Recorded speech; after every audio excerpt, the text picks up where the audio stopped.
నమస్కారం. జై శ్రీ విఘ్నేశ్వర గురుదక్షిణామూర్తి రాజశేఖర్ వేద జ్యోతిష్యానికి స్వాగతం. ఈరోజు మనం సింహరాశి సెప్టెంబర్ నెల ఏ విధంగా ఉండబోతున్నాయి ఫలితాలు, మాస ఫలితాలు చూసుకుందాం.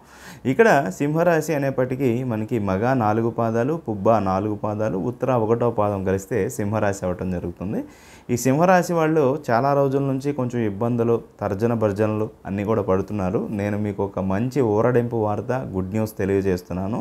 ఒక 40 రోజులు అక్టోబర్ 10వ తారీఖు వరకు కూడా మీకు చాలా మంచి గోల్డెన్ టైం అని చెప్పుకోవచ్చు. సో ఈ టైంని మీరు చక్కగా యూటిలైజ్ చేసుకోండి. అంటే మీకే అర్థం కాదనమాట. అంటే పాత రుణాలు వసూలు అవ్వటం, కొత్త రుణాలు మంజూరు అవ్వటం, వ్యాపారంలో కొంచెం మంచి వేగంతో ముందుకు వెళ్ళటం, అదేవిధంగా రియల్ ఎస్టేట్ వ్యాపారులకి ఒక జాక్పాట్ తగలటం, ఇట్లా కొత్త వెంచర్స్ స్టార్ట్ చేయటము, అదేవిధంగా ప్రభుత్వ అధికారుల నుంచి అండదండలు పెరగటము, మీకు గుర్తింపు పెరగటం, మాట అనేటటువంటి చలామణి అవ్వటం, ఫైనాన్షియల్ ఎన్హాన్స్మెంట్ అనేటటువంటిది కూడా కనబడుతుంది. డబ్బులు వస్తాయి, కాకపోతే ఏంటంటే ఖర్చు కూడా అధికంగానే ఉంటుంది. కొంతమందికి ముఖ్యంగా పుబ్బా నక్షత్ర జాతకులకి కొంత ఆరోగ్య సమస్యలు, కొంచెం ఉద్రేక స్వభావము, అదేవిధంగా కొంచెం ఇబ్బందికర వాతావరణం లైట్గా ఉండటానికి అవకాశం ఉంది. కానీ ఇంట్లో లేకపోతే మీ ఇంట బయట అంతా కూడా సింహం అంటే సింహమే అన్నటువంటి విధంగా మీ యొక్క చలామణి ఉంటుంది. కాకపోతే ఒక విషయం నేను సింహరాశికి పర్సనల్గా తెలియజేయదలుచుకున్నాను ఏంటంటే, ఏదో మీరు గొప్ప అని ఎప్పుడు కూడా అనుకోవద్దు. అంటే మీరు ఏదో అరిస్తే అవతల వాళ్ళు పడుతున్నారు కాబట్టి మీరు అరుపులు అనేటటువంటిది చలామణి అవుతున్నాయి. కానీ అవతల వాళ్ళు ఎలా ఫీల్ అవుతున్నారు అనేటటువంటిది గమనించుకోండి. ఇంట్లో మీ భార్య ఆరోగ్యం పట్ల కొంచెం జాగ్రత్తలు అవి తీసుకోండి. పిల్లల ప్రవర్తన పట్ల కూడా కొంచెం జాగ్రత్తలు అవి తీసుకోండి. ఎప్పుడూ కూడా ఇంట బయట మంచి అనుకూలమైనటువంటి వాతావరణం ఉంది. కాకపోతే కొంత హాస్పిటల్ సందర్శనము, అనారోగ్య సమస్యలు అవి రావడానికి అవకాశం ఉంది.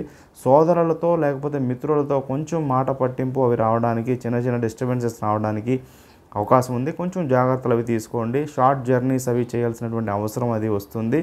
ముఖ్యంగా మీకు కుజుని యొక్క అనుగ్రహంతో చాలా మంచి ఫలితాలు పొందబోతున్నారు. అంటే ఇక్కడ ఆయన మనకు ఒక 90 డేస్ అంటే 3 months వరకు ఉంటున్నారు కాబట్టి ఇప్పుడు మీరు తీసుకున్న డెసిషన్స్, గృహయోగం కానీ, సుఖ సంతోషాలు కానీ, కంఫర్ట్స్ కానీ, వెహికల్ మార్పు కానీ, ఏమైనా ఇంటి రిపేర్స్ వర్క్స్ ఎప్పటి నుంచో పెండింగ్లో ఉన్నటువంటివి, ఫర్నిచర్ చేయించుకోవటం కానీ, లేకపోతే ఇంటీరియర్ చేయించడం కానీ, డెవలప్మెంట్ చేయడం కానీ, పైన ఒక ఫ్లోర్ వేయటం కానీ, లేకపోతే మీ యొక్క పొలాన్ని ఆనుకుని ఉన్న పొలం కొందామా వద్దా అని డైలమాలో ఉన్నటువంటి వాళ్ళు కూడా దాన్ని కలుపుకోవటం.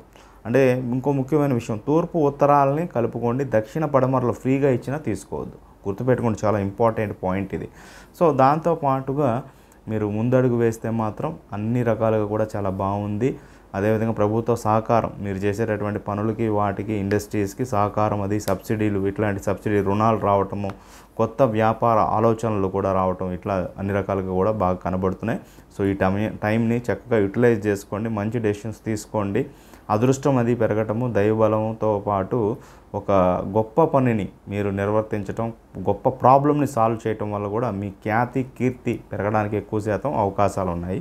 సో అందువల్ల ఏంటంటే గత అనుభవాలు మర్చిపోయి చక్కగా పాజిటివ్ ఎనర్జీతో పనిచేయండి.